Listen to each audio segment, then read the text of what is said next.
प्यारे विद्यार्थियों, ਅੱਜ ਅਸੀਂ ਕਰਨ ਜਾ ਰਹੇ ਹਾਂ 10ਵੀਂ ਜਮਾਤ ਦਾ 10ਵਾਂ ਅਧਿਆਇ ਪ੍ਰਕਾਸ਼, ਪਰਾਵਰਤਨ ਅਤੇ ਅਪਵਰਤਨ।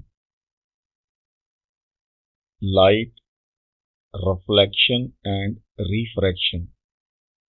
ਪਿਆਰੇ ਵਿਦਿਆਰਥੀਓ, ਅਸੀਂ ਇਸ ਸੰਸਾਰ ਵਿੱਚ ਆਪਣੇ ਚਾਰੇ ਪਾਸੇ ਅਨੇਕ ਪ੍ਰਕਾਰ ਦੀਆਂ ਵਸਤੂਆਂ ਦੇਖਦੇ ਹਾਂ, ਪਰ ਕਿਸੇ ਹਨੇਰੇ ਕਮਰੇ ਵਿੱਚ ਅਸੀਂ ਕੁਝ ਵੀ ਵੇਖਣ ਲਈ ਅਸਮਰਥ ਹੁੰਦੇ ਹਾਂ। ਕਮਰੇ ਵਿੱਚ ਪ੍ਰਕਾਸ਼ ਕਰਨ ਨਾਲ ਵਸਤੂਆਂ ਦਿਖਾਈ ਦੇਣ ਲੱਗਦੀਆਂ ਹਨ। ਇਹ ਕੀ ਹੈ ਜੋ ਵਸਤੂਆਂ ਨੂੰ ਵੇਖਣਯੋਗ ਬਣਾਉਂਦਾ ਹੈ? ਦਿਨ ਵੇਲੇ ਸੂਰਜ ਦਾ ਪ੍ਰਕਾਸ਼ ਵਸਤੂਆਂ ਨੂੰ ਦੇਖਣ ਵਿੱਚ ਸਾਡੀ ਸਹਾਇਤਾ ਕਰਦਾ ਹੈ। ਕੋਈ ਵਸਤੂ ਉਸ ਉੱਤੇ ਪੈਣ ਵਾਲੇ ਪ੍ਰਕਾਸ਼ ਨੂੰ ਪਰਾਵਰਤਿਤ ਕਰਦੀ ਹੈ। ਇਹ ਪਰਾਵਰਤਿਤ ਪ੍ਰਕਾਸ਼ ਜਦੋਂ ਸਾਡੀਆਂ ਅੱਖਾਂ ਦੁਆਰਾ ਗ੍ਰਹਿਣ ਕੀਤਾ ਜਾਂਦਾ ਹੈ ਤਾਂ ਸਾਨੂੰ ਵਸਤੂਆਂ ਨੂੰ ਵੇਖਣਯੋਗ ਬਣਾਉਂਦਾ ਹੈ। ਅਸੀਂ ਕਿਸੇ ਪਾਰਦਰਸ਼ੀ ਮਾਧਿਅਮ ਦੇ ਆਰ-ਪਾਰ ਵੇਖ ਸਕਦੇ ਹਾਂ, ਕਿਉਂਕਿ ਪ੍ਰਕਾਸ਼ ਇਸ ਵਿੱਚੋਂ ਪਾਰ ਲੰਘ ਜਾਂਦਾ ਹੈ। ਪ੍ਰਕਾਸ਼ ਨਾਲ ਸੰਬੰਧਿਤ ਅਨੇਕ ਸਧਾਰਨ ਅਤੇ ਅਦਭੁਤ ਘਟਨਾਵਾਂ ਹਨ, ਜਿਵੇਂ ਕਿ ਦਰਪਣਾਂ ਦੁਆਰਾ ਪ੍ਰਤੀਬਿੰਬਾਂ ਦਾ ਬਣਨਾ, ਤਾਰਿਆਂ ਦਾ ਟਿਮਟਿਮਾਉਣਾ, ਸਤਰੰਗੀ ਪੀਂਘ ਦੇ ਸੁੰਦਰ ਜਿਹੇ ਰੰਗ। ਇਸ ਪ੍ਰਕਾਰ ਦੇ ਅਨੇਕਾਂ ਅਦਭੁਤ ਘਟਨਾਵਾਂ ਜਿਹੜੀਆਂ ਨੇ ਉਹ ਪ੍ਰਕਾਸ਼ ਦੇ ਨਾਲ ਸੰਬੰਧਿਤ ਹਨ। ਪ੍ਰਕਾਸ਼ ਦੇ ਗੁਣਾਂ ਦਾ ਅਧਿਐਨ ਇਹਨਾਂ ਬਾਰੇ ਗਿਆਨ ਪ੍ਰਾਪਤ ਕਰਨ ਲਈ ਸਾਡੀ ਸਹਾਇਤਾ ਜ਼ਰੂਰ ਕਰੇਗਾ। ਅਸੀਂ ਪਿਆਰੇ ਵਿਦਿਆਰਥੀਓ ਚਾਰੇ ਪਾਸੇ ਕੁਝ ਸਧਾਰਨ ਪ੍ਰਕਾਸ਼ੀ ਵਰਤਾਰਿਆਂ ਨੂੰ ਦੇਖ ਕੇ ਇਹ ਨਤੀਜਾ ਕੱਢ ਸਕਦੇ ਹਾਂ ਕਿ ਪ੍ਰਕਾਸ਼ ਹਮੇਸ਼ਾ ਸਰਲ ਰੇਖਾਵਾਂ ਵਿੱਚ ਚੱਲਦਾ ਪ੍ਰਤੀਤ ਹੁੰਦਾ ਹੈ। ਇਹ ਤੱਥ ਕਿ ਇੱਕ ਛੋਟਾ ਪ੍ਰਕਾਸ਼ ਦਾ ਸਰੋਤ ਕਿਸੇ ਅਪਾਰਦਰਸ਼ੀ ਵਸਤੂ ਦੀ ਤਿੱਖੀ ਛਾਂ ਬਣਾਉਂਦਾ ਹੈ, ਪ੍ਰਕਾਸ਼ ਦੇ ਸਰਲ ਰੇਖੀ ਪੱਥ ਵੱਲ ਇਸ਼ਾਰਾ ਕਰਦਾ ਹੈ, ਜਿਸ ਨੂੰ ਆਮ ਕਰਕੇ ਪ੍ਰਕਾਸ਼ ਕਿਰਨ ਕਹਿੰਦੇ ਹਾਂ। ਇਸ ਅਧਿਆਇ ਨੂੰ ਅਸੀਂ ਦੋ ਭਾਗਾਂ ਦੇ ਵਿੱਚ ਵੰਡਿਆ ਹੈ। ਅੱਜ ਭਾਗ ਨੰਬਰ 1 ਦੇ ਵਿੱਚ ਅਸੀਂ ਗੋਲ ਦਰਪਣਾਂ ਦੁਆਰਾ ਪ੍ਰਕਾਸ਼ ਦੇ ਪਰਾਵਰਤਨ ਅਤੇ ਵਾਸਤਵਿਕ ਜੀਵਨ ਵਿੱਚ ਉਹਨਾਂ ਦੇ ਉਪਯੋਗਾਂ ਨੂੰ ਸਮਝਣ ਦਾ ਯਤਨ ਕਰਾਂਗੇ। ਉੱਚ ਕੋਟੀ ਦੀ ਪਾਲਿਸ਼ ਕੀਤੀ ਸਤ੍ਹਾ, ਜਿਵੇਂ ਕਿ ਦਰਪਣ, ਆਪਣੇ ਉੱਪਰ ਪੈਣ ਵਾਲੇ ਬਹੁਤ ਸਾਰੇ ਪ੍ਰਕਾਸ਼ ਨੂੰ ਪਰਾਵਰਤਿਤ ਕਰ ਦਿੰਦੀ ਹੈ। ਤੁਸੀਂ ਪ੍ਰਕਾਸ਼ ਦੇ ਪਰਾਵਰਤਨ ਦੇ ਨਿਯਮਾਂ ਬਾਰੇ ਪਹਿਲਾਂ ਹੀ ਜਾਣੂ ਹੋ। ਆਓ ਇਹਨਾਂ ਨਿਯਮਾਂ ਨੂੰ ਮੁੜ ਯਾਦ ਕਰੀਏ। ਸਭ ਤੋਂ ਪਹਿਲਾ ਨਿਯਮ, ਆਪਤਨ ਕੋਣ ਪਰਾਵਰਤਨ ਕੋਣ ਦੇ ਹਮੇਸ਼ਾ ਬਰਾਬਰ ਹੁੰਦਾ ਹੈ। ਦੂਸਰਾ ਨਿਯਮ, ਆਪਤਿਤ ਕਿਰਨ ਦਰਪਣ ਦੇ ਆਪਤਨ ਬਿੰਦੂ ਉੱਤੇ ਲੰਬ ਅਤੇ ਪਰਾਵਰਤਿਤ ਕਿਰਨ ਸਾਰੇ ਹੀ ਇੱਕ ਤਲ ਵਿੱਚ ਹੁੰਦੇ ਹਨ।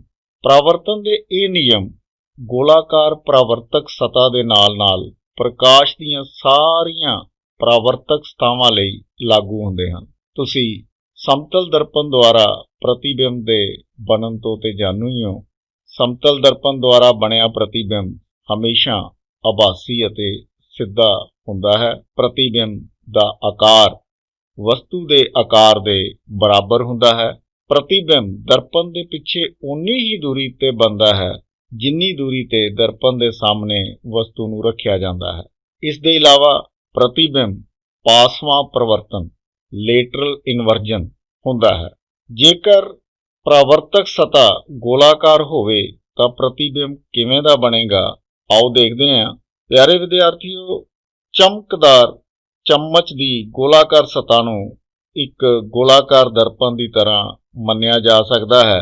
ਸਭ ਤੋਂ ਵੱਧ ਉਪਯੋਗ ਵਿੱਚ ਆਉਣ ਵਾਲੇ ਸਧਾਰਨ ਗੋਲਾਕਾਰ ਦਰਪਣ ਨੂੰ ਕਿਸੇ ਗੋਲੇ ਦੀ ਸਤ੍ਹਾ ਦਾ ਇੱਕ ਭਾਗ ਮੰਨਿਆ ਜਾ ਸਕਦਾ ਹੈ।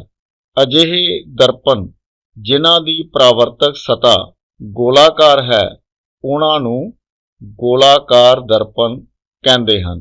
ਪਿਆਰੇ ਵਿਦਿਆਰਥੀਓ, ਆਓ ਹੁਣ ਅਸੀਂ ਗੋਲਾਕਾਰ ਦਰਪਣ ਦੇ ਬਾਰੇ ਵਿੱਚ ਵਿਸਥਾਰ ਸਹਿਤ ਅਧਿਐਨ ਕਰੀਏ। ਗੋਲਾਕਾਰ ਦਰਪਣ ਦੀ ਪਰਾਵਰਤਕ ਸਤ੍ਹਾ ਅੰਦਰ ਵੱਲ ਜਾਂ ਬਾਹਰ ਵੱਲ ਵਕਰ ਹੋ ਸਕਦੀ ਹੈ। ਗੋਲਾਕਾਰ ਦਰਪਣ ਜਿਸ ਦੀ ਪਰਾਵਰਤਕ ਸਤ੍ਹਾ ਅੰਦਰ ਵੱਲ ਭਾਵ ਗੋਲੇ ਦੇ ਕੇਂਦਰ ਦੇ ਵੱਲ ਵਕਰ ਹੈ ਉਹ ਅਵਤਲ ਦਰਪਣ ਕਹਾਉਂਦਾ ਹੈ। ਉਹ ਗੋਲਾਕਾਰ ਦਰਪਣ ਜਿਸ ਦੀ ਪਰਾਵਰਤਕ ਸਤ੍ਹਾ ਬਾਹਰ ਵੱਲ ਵਕਰ ਹੈ ਉਹ ਉੱਤਲ ਦਰਪਣ ਅਖਵਾਉਂਦਾ ਹੈ। ਚਿੱਤਰਾਂ ਵਿੱਚ ਤੁਸੀਂ ਨੋਟ ਕਰੋ ਕਿ ਦਰਪਣਾਂ ਦੀ ਇੱਕ ਸਤ੍ਹਾ ਨੂੰ ਪਾਲਿਸ਼ ਵੀ ਕੀਤਾ ਹੋਇਆ ਹੈ। ਹੁਣ ਤੁਸੀਂ ਸਮਝ ਸਕਦੇ ਹੋ ਕਿ ਚਮਚ ਦੇ ਅੰਦਰਲੇ ਪਾਸੇ ਵਾਲੀ ਗੋਲਾਕਾਰ ਸਤ੍ਹਾ ਲਗਭਗ ਅਵਤਲ ਦਰਪਣ ਵਰਗੀ ਹੈ ਅਤੇ ਚਮਚ ਦੀ ਬਾਹਰ ਦੇ ਵੱਲ ਦੀ ਉੱਭਰੀ ਹੋਈ ਸਤ੍ਹਾ ਲਗਭਗ ਉੱਤਲ ਦਰਪਣ ਵਰਗੀ ਹੈ। ਗੋਲਾਕਾਰ ਦਰਪਣ ਬਾਰੇ ਹੋਰ ਵਧੇਰੇ ਗਿਆਨ ਪ੍ਰਾਪਤ ਕਰਨ ਤੋਂ ਪਹਿਲਾਂ ਆਓ ਪਿਆਰੇ ਵਿਦਿਆਰਥੀਓ ਅਸੀਂ ਕੁਝ ਸ਼ਬਦਾਂ ਅਤੇ ਪਦਾਂ ਬਾਰੇ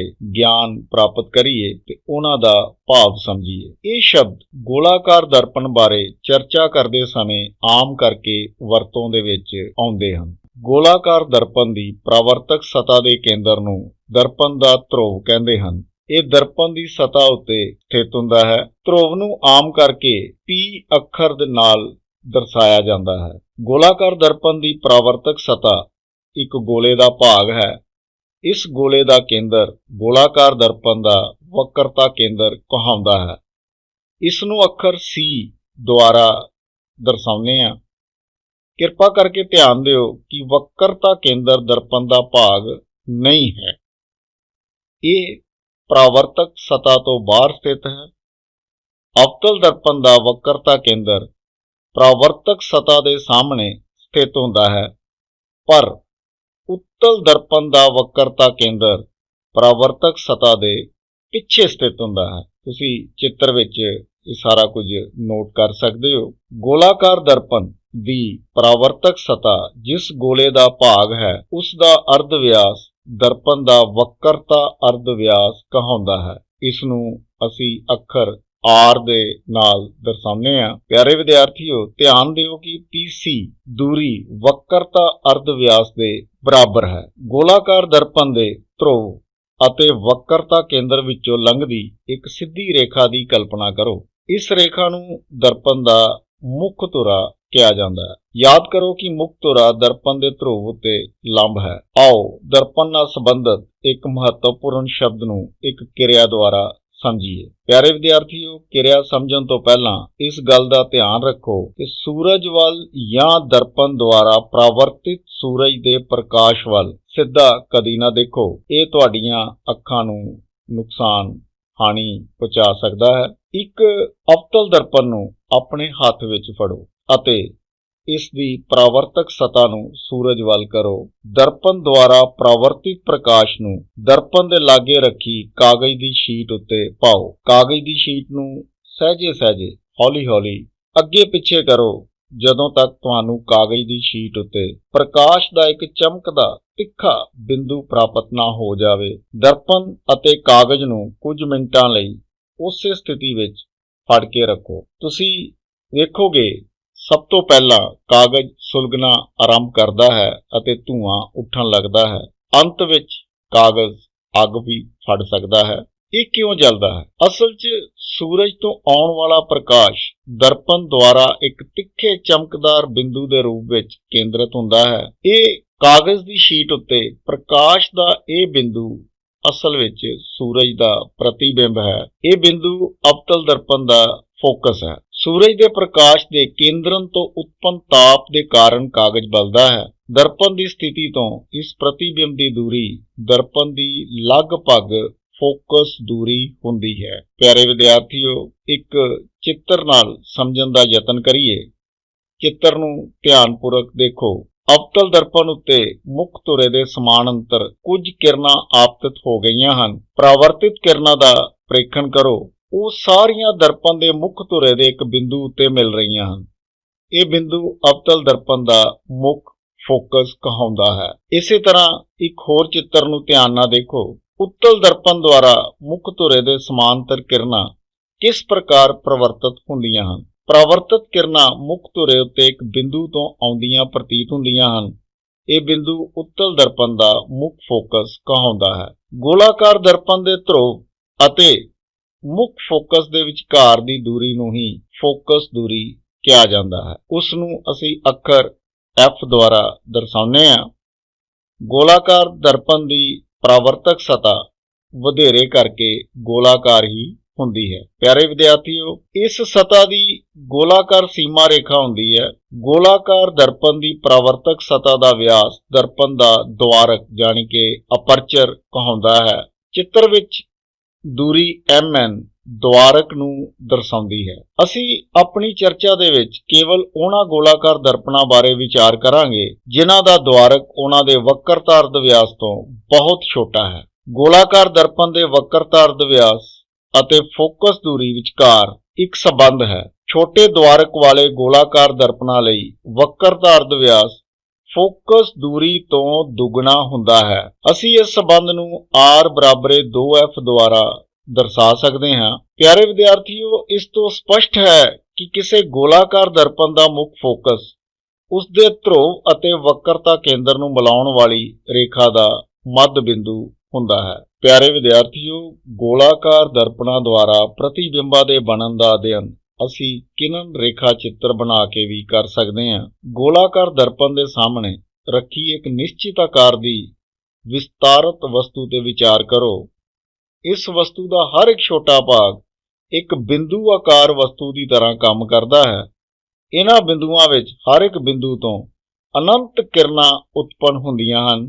ਵਸਤੂ ਦਾ ਪ੍ਰਤੀਬਿੰਬ ਦੇ ਸਥਾਨ ਨਿਰਧਾਰਤ ਕਰਨ ਲਈ ਕਿਰਨ ਰੇਖਾ ਚਿੱਤਰ ਬਣਾਉਂਦੇ ਸਮੇਂ ਕਿਸੇ ਬਿੰਦੂ ਤੋਂ ਨਿਕਲਣ ਵਾਲੀਆਂ ਕਿਰਨਾਂ ਵੀ ਵਿਸ਼ਾਲ ਸੰਖਿਆ ਵਿੱਚੋਂ ਸੁਵਿਧਾ ਅਨੁਸਾਰ ਕੁਝ ਨੂੰ ਚੁਣਿਆ ਜਾ ਸਕਦਾ ਹੈ। ਫਿਰ ਵੀ ਕਿਰਨ ਰੇਖਾ ਚਿੱਤਰ ਦੀ ਸਪਸ਼ਟਤਾ ਲਈ ਦੋ ਕਿਰਨਾਂ ਉੱਤੇ ਵਿਚਾਰ ਕਰਨਾ ਵਧੇਰੇ ਸੁਵਿਧਾਜਨਕ ਹੈ।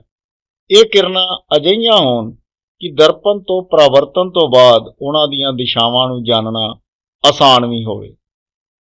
ਘੱਟੋ ਘੱਟ ਦੋ ਪਰਾਵਰਤਿਤ ਕਿਰਨਾਂ ਕੱਟਣ ਨਾਲ ਕਿਸੇ ਬਿੰਦੂ ਆਕਾਰ ਵਸਤੂ ਦੇ ਪ੍ਰਤੀਬਿੰਬ ਦੀ ਸਥਿਤੀ ਗਿਆਤ ਕੀਤੀ ਜਾ ਸਕਦੀ ਹੈ। ਪ੍ਰਤੀਬਿੰਬ ਦੇ ਸਥਾਨ ਨਿਰਧਾਰਨ ਦੇ ਲਈ ਅਸੀਂ ਦੋ ਕਿਰਨਾਂ ਉੱਤੇ ਵਿਚਾਰ ਕਰੀਏ। ਪਹਿਲੀ, ਦਰਪਣ ਦੇ ਮੁੱਖ ਧੁਰੇ ਦੇ ਸਮਾਨਾਂਤਰ ਪ੍ਰਕਾਸ਼ ਕਿਰਨ ਪਰਾਵਰਤਨ ਤੋਂ ਬਾਅਦ ਅਵਤਲ ਦਰਪਣ ਦੇ ਮੁੱਖ ਫੋਕਸ ਵਿੱਚੋਂ ਲੰਘੇਗੀ ਜਾਂ ਉੱਤਲ ਦਰਪਣ ਦੇ ਮੁੱਖ ਫੋਕਸ ਤੋਂ ਅਪਸਰਤ ਹੁੰਦੀ ਪ੍ਰਤੀਤ ਹੋਏਗੀ। ਦੂਸਰੀ, ਅਵਤਲ ਦਰਪਣ ਦੇ ਮੁੱਖ ਫੋਕਸ ਵਿੱਚੋਂ ਲੰਘਦੀ ਕਿਰਨ ਜਾਂ ਉੱਤਲ ਦਰਪਣ ਦੇ ਮੁੱਖ ਫੋਕਸ ਦੇ ਵੱਲ ਜਾਂਦੀ ਪ੍ਰਕਾਸ਼ ਕਿਰਨ ਪਰਾਵਰਤਨ ਤੋਂ ਬਾਅਦ ਮੁੱਖ ਧੁਰੇ ਦੇ ਸਮਾਨਾਂਤਰ ਹੋ ਜਾਵੇਗੀ। ਤੀਸਰਾ, ਅਵਤਲ ਦਰਪਣ ਦੇ ਵਕਰਤਾ ਕੇਂਦਰ ਵਿੱਚੋਂ ਗੁਜ਼ਰਨ ਵਾਲੀਆਂ ਪ੍ਰਕਾਸ਼ ਕਿਰਨਾਂ ਜਾਂ ਉੱਤਲ ਦਰਪਣ ਦੇ ਵਕਰਤਾ ਕੇਂਦਰ ਵੱਲ ਜਾਂਦੀ ਪ੍ਰਕਾਸ਼ ਕਿਰਨ ਪਰਾਵਰਤਨ ਤੋਂ ਬਾਅਦ ਉਸੇ ਪੱਥ ਤੇ ਵਾਪਸ ਪਰਿਵਰਤਿਤ ਹੋ ਜਾਂਦੀ ਹੈ। ਇਹਨਾਂ ਨੂੰ ਤੁਸੀਂ ਚਿੱਤਰਾਂ ਦੀ ਮਦਦ ਨਾਲ ਵੀ ਦੇਖ ਰਹੇ ਹੋ। ਪ੍ਰਕਾਸ਼ ਦੀਆਂ ਕਿਰਨਾਂ ਉਸੇ ਪੱਥ ਉੱਤੇ ਇਸ ਲਈ ਵਾਪਸ ਜਾਂਦੀਆਂ ਹਨ ਕਿਉਂਕਿ ਆਪਤਿਤ ਕਿਰਨਾਂ ਦਰਪਣ ਦੀ ਪਰਾਵਰਤਕ ਸਤ੍ਹਾ ਤੇ ਲੰਬ ਦੀ ਦਿਸ਼ਾ ਵਿੱਚ ਪੈਂਦੀਆਂ ਹਨ। ਨੰਬਰ 4, ਅਵਤਲ ਦਰਪਣ ਵਿੱਚ ਜਾਂ ਉੱਤਲ ਦਰਪਣ ਦੇ ਬਿੰਦੂ P ਦੇ ਵੱਲ ਮੁੱਖ ਧੁਰੇ ਤੋਂ ਤਿਰਛੀ ਦਿਸ਼ਾ ਵਿੱਚ ਆਪਾਤੀ ਕਿਰਨ ਤਿਰਛੀ ਦਿਸ਼ਾ ਵਿੱਚ ਹੀ ਪਰਾਵਰਤਿਤ ਹੁੰਦੀ ਹੈ। ਆਪਾਤੀ ਅਤੇ ਪਰਾਵਰਤਿਤ ਕਿਰਨਾਂ ਆਪਾਤੀ ਬਿੰਦੂ ਉੱਤੇ ਮੁੱਖ ਧੁਰੇ ਨਾਲ ਬਰਾਬਰ ਕੋਣ ਬਣਾਉਂਦੀਆਂ ਹੋਈਆਂ ਪਰਾਵਰਤਨ ਦੇ ਨਿਯਮਾਂ ਦਾ ਪਾਲਨ ਕਰਦੀਆਂ ਹਨ। ਯਾਦ ਰੱਖੋ ਕਿ ਉਪਰੋਕਤ ਸਾਰੀਆਂ ਸਥਿਤੀਆਂ ਵਿੱਚ ਪਰਾਵਰਤਨ ਦੇ ਨਿਯਮਾਂ ਦਾ ਪਾਲਨ ਹੁੰਦਾ ਹੈ। ਆਪਾਤੀ ਬਿੰਦੂ ਉੱਤੇ ਆਪਾਤੀ ਕਿਰਨ ਇਸ ਪ੍ਰਕਾਰ ਪਰਿਵਰਤਿਤ ਹੁੰਦੀ ਹੈ ਕਿ ਪਰਾਵਰਤਨ ਕੋਣ ਦਾ ਮਾਪ ਸਦਾ ਹੀ ਆਪਤਨ ਕੋਣ ਦੇ ਮਾਨ ਦੇ ਬਰਾਬਰ ਹੋਵੇ। ਪਿਆਰੇ ਵਿਦਿਆਰਥੀਓ, ਆਓ ਹੁਣ ਅਸੀਂ ਵਸਤੂ ਦੀ ਹਰ ਇੱਕ ਸਥਿਤੀ ਦੇ ਲਈ ਇੱਕ ਸਾਫ਼ ਰੇਖਾ ਕਿਰਨ ਚਿੱਤਰ ਦੀ ਮਦਦ ਨਾਲ ਬਣੇ ਪ੍ਰਤੀਬਿੰਬ ਦੀ ਸਥਿਤੀ ਅਤੇ ਉਹਦੀ ਆਕਾਰ ਬਾਰੇ ਜਾਣਨ ਦੀ ਕੋਸ਼ਿਸ਼ ਕਰਾਂਗੇ। ਪਹਿਲੇ ਚਿੱਤਰ ਵਿੱਚ ਤੁਸੀਂ ਦੇਖ ਰਹੇ ਹੋ ਕਿ ਵਸਤੂ ਨੂੰ ਅਨੰਤ ਦੂਰੀ ਦੇ ਉੱਪਰ ਰੱਖਿਆ ਗਿਆ ਹੈ ਤੇ ਉਸ ਦਾ ਪ੍ਰਤੀਬਿੰਬ F ਦੇ ਉੱਪਰ ਬਣ ਰਿਹਾ ਹੈ। ਦੂਸਰੇ ਚਿੱਤਰ ਦੇ ਵਿੱਚ ਵਸਤੂ ਨੂੰ ਅਸੀਂ C ਤੋਂ ਪਰੇ ਰੱਖਿਆ ਹੈ ਤੇ ਵਸਤੂ ਦਾ ਪ੍ਰਤੀਬਿੰਬ C ਅਤੇ F ਦੇ ਵਿਚਕਾਰ ਬਣ ਰਿਹਾ ਹੈ, ਉਲਟਾ ਬਣ ਰਿਹਾ ਹੈ, ਛੋਟਾ ਬਣ ਰਿਹਾ ਹੈ। ਤੀਸਰੇ ਚਿੱਤਰ ਦੇ ਵਿੱਚ ਵਸਤੂ ਨੂੰ ਅਸੀਂ C ਦੇ ਉੱਪਰ ਰੱਖਿਆ ਹੈ ਤੇ ਵਸਤੂ ਦਾ ਪ੍ਰਤੀਬਿੰਬ C ਦੇ ਉੱਤੇ ਹੀ ਬਰਾਬਰ ਆਕਾਰ ਦਾ ਉਲਟਾ ਬਣ ਰਿਹਾ ਹੈ। ਚੌਥੇ ਚਿੱਤਰ ਦੇ ਵਿੱਚ ਵਸਤੂ ਨੂੰ C ਤੇ F ਦੇ ਵਿਚਕਾਰ ਰੱਖਿਆ ਗਿਆ ਹੈ ਤੇ ਵਸਤੂ ਦਾ ਪ੍ਰਤੀਬਿੰਬ C ਤੋਂ ਪਰੇ ਬਣ ਰਿਹਾ ਹੈ, ਉਲਟਾ ਬਣ ਰਿਹਾ ਹੈ ਅਤੇ ਉਹਦਾ ਆਕਾਰ ਜਿਹੜਾ ਹੈ ਵਸਤੂ ਦੇ ਆਕਾਰ ਤੋਂ ਵੱਡਾ ਹੈ। ਇਹ ਜਿਹੜੇ ਚਾਰ ਚਿੱਤਰ ਨੇ ਇਹਨਾਂ ਦੇ ਵਿੱਚ ਜਿਹੜੀਆਂ ਪਰਾਵਰਤਨ ਤੋਂ ਬਾਅਦ ਕਿਰਨਾਂ ਕਿਤੇ ਨਾ ਕਿਤੇ ਮਿਲ ਰਹੀਆਂ ਹਨ, ਇਸ ਲਈ ਇਹ ਜਿਹੜੇ ਸਾਰੇ ਪ੍ਰਤੀਬਿੰਬ ਨੇ ਇਹ ਵਾਸਤਵਿਕ ਪ੍ਰਤੀਬਿੰਬ ਨੇ, ਇਹ ਵਾਸਤਵਿਕ ਪ੍ਰਤੀਬਿੰਬ ਅਖਵਾਉਂਦੇ ਨੇ। ਆਓ ਇੱਕ ਹੋਰ ਚਿੱਤਰ ਦੇਖੀਏ। ਪੰਜਵੇਂ ਚਿੱਤਰ ਦੇ ਵਿੱਚ ਵਸਤੂ ਨੂੰ ਅਸੀਂ F ਦੇ ਉੱਪਰ ਰੱਖ ਦਿੱਤਾ। ਹੁਣ ਇਹਦਾ ਪ੍ਰਤੀਬਿੰਬ ਤੁਸੀਂ ਦੇਖ ਰਹੇ ਹੋ ਕਿ ਪਰਾਵਰਤਨ ਤੋਂ ਬਾਅਦ ਪ੍ਰਕਾਸ਼ ਦੀਆਂ ਕਿਰਨਾਂ ਅਨੰਤ ਦੂਰੀ ਦੇ ਉੱਤੇ ਜਾ ਕੇ ਮਿਲਦੀਆਂ ਨੇ, ਇਸ ਲਈ ਇਹ ਜਿਹੜਾ ਪ੍ਰਤੀਬਿੰਬ ਹੈ ਅਨੰਤ ਉੱਤੇ ਬਣਦਾ ਹੈ, ਬਹੁਤ ਹੀ ਵੱਡਾ ਹੁੰਦਾ ਹੈ, ਵਾਸਤਵਿਕ ਵੀ ਹੈ ਤੇ ਉਲਟਾ ਬਣਦਾ ਹੈ। ਆਓ ਇੱਕ ਹੋਰ ਚਿੱਤਰ ਦੇਖੀਏ। ਚਿੱਤਰ ਨੰਬਰ 6। ਵਸਤੂ ਨੂੰ ਇਹਦੇ 'ਚ ਅਸੀਂ F ਤੇ P ਦੇ ਵਿਚਕਾਰ ਰੱਖਿਆ ਹੈ। ਪ੍ਰਕਾਸ਼ ਦੀਆਂ ਕਿਰਨਾਂ ਦਰਪਣ ਤੋਂ ਪਰਾਵਰਤਨ ਤੋਂ ਬਾਅਦ ਦੂਰ ਜਾਈ ਜਾ ਰਹੀਆਂ ਹਨ, ਕਿਤੇ ਵੀ ਨਹੀਂ ਮਿਲ ਰਹੀਆਂ, ਪਰ ਜਦੋਂ ਅਸੀਂ ਇਹਨੂੰ ਪਿੱਛੇ ਨੂੰ ਵਧਾਉਂਦੇ ਹਾਂ ਇਸ ਤਰ੍ਹਾਂ ਲੱਗ ਰਿਹਾ ਜਿੱਦਾਂ ਉਹ A' ਤੋਂ ਆਉਂਦੀਆਂ ਹੋਈਆਂ ਮਹਿਸੂਸ ਹੋ ਰਹੀਆਂ ਨੇ। A' B' ਪ੍ਰਤੀਬਿੰਬ ਦੇਖੋ ਵਿਦਿਆਰਥੀਓ, ਇਹ ਸਿੱਧਾ ਹੈ ਕਿਉਂਕਿ ਪ੍ਰਕਾਸ਼ ਦੀਆਂ ਕਿਰਨਾਂ ਨੂੰ ਅਸੀਂ ਖੁਦ ਪਿੱਛੇ ਨੂੰ ਵਧਾ ਕੇ ਪ੍ਰਤੀਬਿੰਬ ਦੀ ਸਥਿਤੀ ਦਾ ਅਨੁਮਾਨ ਲਗਾਇਆ, ਇਸ ਲਈ ਇਹ ਪ੍ਰਤੀਬਿੰਬ ਵਾਸਤਵਿਕ ਨਹੀਂ ਹੈ। ਇਸ ਪ੍ਰਤੀਬਿੰਬ ਨੂੰ ਅਸੀਂ ਆਭਾਸੀ ਪ੍ਰਤੀਬਿੰਬ ਕਹਾਂਗੇ। ਆਕਾਰ ਦੇ ਵਿੱਚ ਵੀ ਇਹ ਵੱਡਾ ਹੈ, ਦਰਪਣ ਦੇ ਦੂਸਰੇ ਪਾਸੇ ਹੈ, ਸਿੱਧਾ ਹੈ, ਸਿੱਧਾ ਵੀ ਬਣਿਆ ਹੋਇਆ ਹੈ ਇਹ ਪ੍ਰਤੀਬਿੰਬ। ਪਿਆਰੇ ਵਿਦਿਆਰਥੀਓ, ਆਓ ਹੁਣ ਜਾਣੀਏ ਕਿ ਅਵਤਲ ਦਰਪਣ ਦਾ ਉਪਯੋਗ ਅਸੀਂ ਕਿੱਥੇ ਕਿੱਥੇ ਕਰਦੇ ਹਾਂ। ਅਵਤਲ ਦਰਪਣ ਦਾ ਉਪਯੋਗ ਆਮ ਕਰਕੇ ਟਾਰਚਾਂ, ਸਰਚ ਲਾਈਟਾਂ ਅਤੇ ਵਾਹਨਾਂ ਦੀਆਂ ਹੈਡਲਾਈਟਾਂ ਵਿੱਚ ਪ੍ਰਕਾਸ਼ ਦਾ ਸ਼ਕਤੀਸ਼ਾਲੀ ਸਮਾਨ ਅੰਤਰ ਕਿਰਨ ਪੁੰਜ ਪ੍ਰਾਪਤ ਕਰਨ ਲਈ ਕੀਤਾ ਜਾਂਦਾ ਹੈ। ਇਹਨਾਂ ਨੂੰ ਚਿਹਰੇ ਦਾ ਵੱਡਾ ਪ੍ਰਤੀਬਿੰਬ ਦੇਣ ਲਈ ਸ਼ੇਵਿੰਗ ਦਰਪਣ ਦੇ ਰੂਪ ਵਿੱਚ ਉਪਯੋਗ ਕੀਤਾ ਜਾਂਦਾ ਹੈ। ਦੰਦਾਂ ਦੇ ਡਾਕਟਰ ਅਵਤਲ ਦਰਪਣ ਦਾ ਉਪਯੋਗ ਮਰੀਜ਼ਾਂ ਦੇ ਦੰਦਾਂ ਦਾ ਵੱਡਾ ਪ੍ਰਤੀਬਿੰਬ ਦੇਖਣ ਲਈ ਕਰਦੇ ਹਨ। ਸੂਰਜੀ ਭੱਠੀਆਂ ਵਿੱਚ ਸੂਰਜ ਦੇ ਪ੍ਰਕਾਸ਼ ਨੂੰ ਕੇਂਦਰਿਤ ਕਰਨ ਲਈ ਵੱਡੇ ਅਵਤਲ ਦਰਪਣ ਦਾ ਉਪਯੋਗ ਕੀਤਾ ਜਾਂਦਾ ਹੈ। ਪਿਆਰੇ ਵਿਦਿਆਰਥੀਓ, ਆਓ ਹੁਣ ਅਸੀਂ ਉੱਤਲ ਦਰਪਣ ਦੀ ਮਦਦ ਦੇ ਨਾਲ ਰੇਖਾ ਚਿੱਤਰ ਬਣਾ ਕੇ ਦੇਖਦੇ ਹਾਂ। ਉੱਤਲ ਦਰਪਣ ਦੁਆਰਾ ਬਣੇ ਪ੍ਰਤੀਬਿੰਬ ਦਾ ਅਧਿਐਨ ਕਰਨ ਲਈ ਅਸੀਂ ਵਸਤੂ ਨੂੰ ਦੋ ਸਥਿਤੀਆਂ ਉੱਤੇ ਰੱਖਣ ਬਾਰੇ ਵਿਚਾਰ ਕਰਦੇ ਹਾਂ। ਪਹਿਲੀ ਸਥਿਤੀ ਵਿੱਚ ਵਸਤੂ ਦਾ ਅਨੰਤ ਦੂਰੀ ਉੱਤੇ ਅਤੇ ਦੂਜੀ ਸਥਿਤੀ ਵਿੱਚ ਵਸਤੂ ਦਰਪਣ ਤੋਂ ਇੱਕ ਨਿਸ਼ਚਿਤ ਦੂਰੀ ਉੱਤੇ ਹੈ। ਤੁਸੀਂ ਚਿੱਤਰ ਦੇ ਵਿੱਚ ਦੇਖ ਰਹੇ ਹੋ ਵਸਤੂ ਦੀਆਂ ਇਹਨਾਂ ਦੋ ਸਥਿਤੀਆਂ ਲਈ ਉੱਤਲ ਦਰਪਣ ਦੁਆਰਾ ਬਣਾਏ ਗਏ ਪ੍ਰਤੀਬਿੰਬ ਦੇ ਰੇਖਾ ਚਿੱਤਰ ਤੁਸੀਂ ਦੇਖ ਰਹੇ ਹੋ। ਪਹਿਲੇ ਚਿੱਤਰ ਦੇ ਵਿੱਚ ਤੁਸੀਂ ਦੇਖ ਰਹੇ ਹੋ ਕਿ ਵਸਤੂ ਨੂੰ ਜਦੋਂ ਅਨੰਤ ਦੇ ਉੱਤੇ ਰੱਖਿਆ ਗਿਆ ਹੈ, ਉਸ ਵਸਤੂ ਦਾ ਪ੍ਰਤੀਬਿੰਬ F ਦੇ ਉੱਪਰ ਬਣ ਰਿਹਾ ਹੈ, ਆਭਾਸੀ ਹੈ, ਬਹੁਤ ਹੀ ਛੋਟਾ, ਬਿੰਦੂ ਦੇ ਸਾਈਜ਼ ਦਾ ਹੈ ਤੇ ਸਿੱਧਾ ਬਣ ਕਿੱਥੇ ਰਿਹਾ F ਦੇ ਉੱਪਰ, ਪਰ ਕਿਹੜੇ F ਦੇ ਉੱਤੇ, ਜਿਹੜਾ ਦਰਪਣ ਦੇ ਪਿੱਛੇ ਹੈ। ਦੂਸਰੇ ਚਿੱਤਰ ਵਿੱਚ ਤੁਸੀਂ ਦੇਖ ਰਹੇ ਹੋ ਕਿ ਅਸੀਂ ਵਸਤੂ ਨੂੰ ਅਨੰਤ ਅਤੇ ਦਰਪਣ ਦੇ ਧਰੁਵ P ਦੇ ਵਿਚਕਾਰ ਰੱਖਿਆ ਹੈ। ਤੁਸੀਂ ਦੇਖੋ ਕਿ ਇਹਦੀ ਪ੍ਰਤੀਬਿੰਬ ਦੀ ਜਿਹੜੀ ਸਥਿਤੀ ਹੈ ਉਹ P ਅਤੇ F ਦੇ ਵਿਚਕਾਰ ਦਰਪਣ ਦੇ ਪਿੱਛੇ ਹੈ। ਪ੍ਰਤੀਬਿੰਬ ਦਾ ਆਕਾਰ ਛੋਟਾ ਹੈ ਤੇ ਪ੍ਰਤੀਬਿੰਬ ਆਭਾਸੀ ਅਤੇ ਸਿੱਧਾ ਹੈ। ਪਿਆਰੇ ਵਿਦਿਆਰਥੀਓ, ਤੁਸੀਂ ਇੱਕ ਛੋਟੇ ਉੱਤਲ ਦਰਪਣ ਵਿੱਚ ਕਿਸੇ ਉੱਚੇ ਭਵਨ ਜਾਂ ਰੁੱਖ ਦੀ ਪੂਰਨ ਲੰਬਾਈ ਦਾ ਪ੍ਰਤੀਬਿੰਬ ਦੇਖ ਸਕਦੇ ਹੋ। ਆਓ ਜਾਣੀਏ ਉੱਤਲ ਦਰਪਣ ਦੇ ਅਸੀਂ ਉਪਯੋਗ ਕਿੱਥੇ-ਕਿੱਥੇ ਕਰਦੇ ਹਾਂ। ਉੱਤਲ ਦਰਪਣ ਦਾ ਉਪਯੋਗ ਆਮ ਕਰਕੇ ਵਾਹਨਾਂ ਪਿੱਛੇ ਦੀ ਆਵਾਜਾਈ ਦੇਖਣ ਲਈ ਕੀਤਾ ਜਾਂਦਾ ਹੈ। ਇਹ ਦਰਪਣ ਵਾਹਨ ਦੇ ਪਾਸਿਆਂ ਵਿੱਚ ਲੱਗੇ ਹੁੰਦੇ ਹਨ ਅਤੇ ਡਰਾਈਵਰ ਆਪਣੇ ਤੋਂ ਪਿੱਛੇ ਦੇ ਵਾਹਨਾਂ ਨੂੰ ਦੇਖ ਸਕਦਾ ਹੈ ਤਾਂ ਜੋ ਉਹ ਸੁਰੱਖਿਅਤ ਰੂਪ ਵਿੱਚ ਵਾਹਨ ਚਲਾ ਸਕੇ।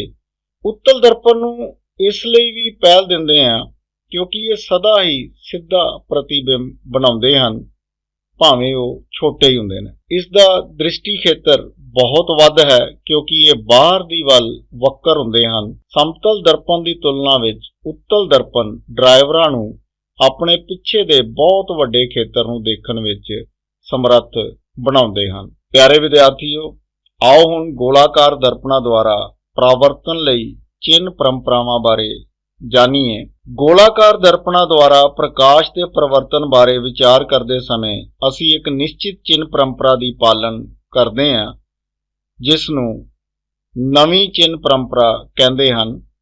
ਇਸ ਪਰੰਪਰਾ ਵਿੱਚ ਦਰਪਣ ਦੇ ਧਰੁਵ ਨੂੰ ਮੂਲ ਬਿੰਦੂ ਮੰਨਦੇ ਹਨ। ਇਹ ਪਰੰਪਰਾ ਜਿਹੜੀ ਹੈ ਉਹਨੂੰ ਆਪਾਂ ਕੁਝ ਭਾਗਾਂ ਦੇ ਵਿੱਚ ਸਮਝਾਂਗੇ। ਇਹ ਪਰੰਪਰਾ ਇਸ ਤਰ੍ਹਾਂ ਹੈ। ਨੰਬਰ 1, ਵਸਤੂ ਸਦਾ ਹੀ ਦਰਪਣ ਦੇ ਖੱਬੇ ਪਾਸੇ ਰੱਖੀ ਜਾਂਦੀ ਹੈ। ਇਸ ਦਾ ਅਰਥ ਹੈ ਕਿ ਦਰਪਣ ਉੱਤੇ ਵਸਤੂ ਤੋਂ ਪ੍ਰਕਾਸ਼ ਖੱਬੇ ਪਾਸੇ ਤੋਂ ਆਪਤਿਤ ਹੁੰਦਾ ਹੈ। ਨੰਬਰ 2, ਮੁੱਖ ਧੁਰੇ ਦੇ ਸਮਾਨ ਅੰਤਰ ਸਾਰੀਆਂ ਦੂਰੀਆਂ ਦਰਪਣ ਦੇ ਧਰੁਵ ਤੋਂ ਮਾਪੀਆਂ ਜਾਂਦੀਆਂ ਹਨ। ਨੰਬਰ 3, ਮੂਲ ਬਿੰਦੂ ਦੇ ਸੱਜੇ ਪਾਸੇ ਮਾਪੀਆਂ ਗਈਆਂ ਸਾਰੀਆਂ ਦੂਰੀਆਂ ਧਨਾਤਮਕ ਮੰਨੀਆਂ ਜਾਂਦੀਆਂ ਹਨ, ਜਦੋਂ ਕਿ ਮੂਲ ਬਿੰਦੂ ਤੋਂ ਖੱਬੇ ਪਾਸੇ ਮਾਪੀਆਂ ਗਈਆਂ ਦੂਰੀਆਂ ਰਿਣਾਤਮਕ ਮੰਨੀਆਂ ਜਾਂਦੀਆਂ ਹਨ। ਨੰਬਰ 4, ਮੂਲ ਬਿੰਦੂ ਦੇ ਉੱਪਰਲੇ ਪਾਸੇ ਮਾਪੀਆਂ ਗਈਆਂ ਸਾਰੀਆਂ ਦੂਰੀਆਂ ਧਨਾਤਮਕ ਮੰਨੀਆਂ ਜਾਂਦੀਆਂ ਹਨ, ਜਦੋਂ ਕਿ ਮੂਲ ਬਿੰਦੂ ਤੋਂ ਹੇਠਲੇ ਪਾਸੇ ਮਾਪੀਆਂ ਗਈਆਂ ਦੂਰੀਆਂ ਰਿਣਾਤਮਕ ਮੰਨੀਆਂ ਜਾਂਦੀਆਂ ਹਨ। ਪਿਆਰੇ ਵਿਦਿਆਰਥੀਓ, ਆਓ ਹੁਣ ਅਸੀਂ ਦਰਪਣ ਸੂਤਰ ਅਤੇ ਵੱਡ ਦਰਸ਼ਨ ਬਾਰੇ ਜਾਣਕਾਰੀ ਹਾਸਲ ਕਰੀਏ। ਗੋਲਾਕਾਰ ਦਰਪਣ ਵਿੱਚ ਇਸ ਦੇ ਧਰੁਵ ਤੋਂ ਵਸਤੂ ਦੂਰੀ ਜਿਹਨੂੰ ਕਿ ਅਸੀਂ U ਦੇ ਨਾਲ ਲਿਖਦੇ ਹਾਂ ਕਹਾਉਂਦੀ ਹੈ। ਦਰਪਣ ਦੇ ਧਰੁਵ ਤੋਂ ਪ੍ਰਤੀਬਿੰਬ ਦੀ ਦੂਰੀ ਨੂੰ ਅਸੀਂ ਪ੍ਰਤੀਬਿੰਬ ਦੂਰੀ ਕਹਿੰਦੇ ਹਾਂ, ਉਹਨੂੰ ਅਸੀਂ V ਦੇ ਨਾਲ ਲਿਖਦੇ ਹਾਂ। ਤੁਹਾਨੂੰ ਪਹਿਲਾਂ ਹੀ ਪਤਾ ਹੈ ਕਿ ਧਰੁਵ ਤੋਂ ਫੋਕਸ ਦੂਰੀ ਕਹਾਉਂਦੀ ਹੈ, ਜਿਹਨੂੰ ਕਿ F ਨਾਲ ਲਿਖਿਆ ਜਾਂਦਾ ਹੈ। ਇਹਨਾਂ ਤਿੰਨਾਂ ਰਾਸ਼ੀਆਂ ਦੇ ਵਿਚਕਾਰ ਇੱਕ ਸੰਬੰਧ ਹੈ ਜਿਸ ਨੂੰ ਦਰਪਣ ਸੂਤਰ ਦੁਆਰਾ ਪ੍ਰਦਰਸ਼ਿਤ ਕੀਤਾ ਜਾਂਦਾ ਹੈ। ਇਹ ਸੂਤਰ ਹੈ 1/V ਜਮਾ 1/U ਬਰਾਬਰੇ 1/F। ਇਹ ਸੰਬੰਧ ਹਰ ਤਰ੍ਹਾਂ ਦੇ ਗੋਲਾਕਾਰ ਦਰਪਣਾਂ ਲਈ ਅਤੇ ਵਸਤੂਆਂ ਦੀਆਂ ਸਾਰੀਆਂ ਅਵਸਥਾਵਾਂ ਲਈ ਮੰਨਣਯੋਗ ਹੈ। ਨੂਮੈਰੀਕਲ ਜਦੋਂ ਤੁਸੀਂ ਹੱਲ ਕਰੋਗੇ ਤੇ ਇਸ ਦਰਪਣ ਫਾਰਮੂਲੇ ਦੀ ਤੁਸੀਂ ਵਰਤੋਂ ਕਰ ਸਕਦੇ ਹੋ, ਪਰ ਇਸ ਚੀਜ਼ ਦਾ ਧਿਆਨ ਰੱਖਣਾ ਕਿ ਤੁਹਾਨੂੰ ਨਵੀਂ ਕਾਰਟੀਜੀਅਨ ਚਿੰਨ੍ਹ ਪਰੰਪਰਾਵਾਂ ਦਾ ਪ੍ਰਯੋਗ ਹੀ ਕਰਨਾ ਚਾਹੀਦਾ ਹੈ। ਪਿਆਰੇ ਵਿਦਿਆਰਥੀਓ, ਗੋਲਾਕਾਰ ਦਰਪਣ ਦੁਆਰਾ ਉਤਪੰਨ ਵੱਡ ਦਰਸ਼ਨ ਉਹ ਸਪੇਖਕ ਵਿਸਤਾਰ ਹੈ ਜਿਸ ਤੋਂ ਗਿਆਤ ਹੁੰਦਾ ਹੈ ਕਿ ਕੋਈ ਪ੍ਰਤੀਬਿੰਬ ਵਸਤੂ ਤੋਂ ਕਿੰਨਾ ਵੱਡਾ ਹੈ। ਵੱਡ ਦਰਸ਼ਨ ਨੂੰ ਪ੍ਰਤੀਬਿੰਬ ਦੀ ਉਚਾਈ ਅਤੇ ਵਸਤੂ ਦੀ ਉਚਾਈ ਦੇ ਅਨੁਪਾਤ ਦੇ ਰੂਪ ਵਿੱਚ ਦਰਸਾਇਆ ਜਾਂਦਾ ਹੈ। ਇਸ ਨੂੰ ਆਮ ਕਰਕੇ ਅੱਖਰ M ਦੁਆਰਾ ਪ੍ਰਗਟ ਕੀਤਾ ਜਾਂਦਾ ਹੈ।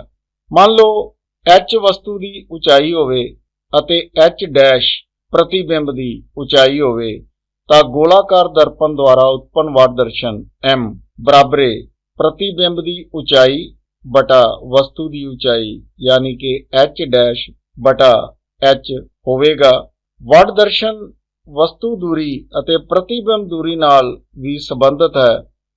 ਇਸ ਨੂੰ ਅਸੀਂ ਇਸ ਤਰ੍ਹਾਂ ਦੇਖ ਸਕਦੇ ਹਾਂ, ਵੱਡ ਦਰਸ਼ਨ ਬਰਾਬਰੇ H' ਬਟਾ H ਬਰਾਬਰੇ ਘਟਾਓ V ਬਟਾ U। ਪਿਆਰੇ ਵਿਦਿਆਰਥੀਓ, ਵਸਤੂ ਦੀ ਉਚਾਈ ਹਮੇਸ਼ਾ ਧਨਾਤਮਕ ਲਈ ਜਾਂਦੀ ਹੈ ਕਿਉਂਕਿ ਵਸਤੂ ਆਮ ਤੌਰ ਤੇ ਮੁੱਖ ਧੁਰੇ ਉੱਪਰ ਰੱਖੀ ਜਾਂਦੀ ਹੈ। ਆਭਾਸੀ ਪ੍ਰਤੀਬਿੰਬ ਲਈ ਉਚਾਈ ਧਨਾਤਮਕ ਲੈਣੀ ਚਾਹੀਦੀ ਹੈ, ਜਦ ਕਿ ਵਾਸਤਵਿਕ ਪ੍ਰਤੀਬਿੰਬ ਦੇ ਲਈ ਇਹਨੂੰ ਰਿਣਾਤਮਕ ਲੈਣਾ ਚਾਹੀਦਾ ਹੈ। ਵੱਡ ਦਰਸ਼ਨ ਦੇ ਮਾਨ ਵਿੱਚ ਰਿਣਾਤਮਕ ਚਿੰਨ੍ਹ ਤੋਂ ਗਿਆਤ ਹੁੰਦਾ ਹੈ ਕਿ ਪ੍ਰਤੀਬਿੰਬ ਵਾਸਤਵਿਕ ਹੈ ਅਤੇ ਵੱਡ ਦਰਸ਼ਨ ਦੇ ਮਾਨ ਵਿੱਚ ਧਨਾਤਮਕ ਚਿੰਨ੍ਹ ਦਰਸਾਉਂਦਾ ਹੈ ਕਿ ਪ੍ਰਤੀਬਿੰਬ ਆਭਾਸੀ ਹੈ। ਧੰਨਵਾਦ। ਮੈਂ Rajneesh Kumar, BM science, block Batala 2, ਜ਼ਿਲ੍ਹਾ ਗੁਰਦਾਸਪੁਰ।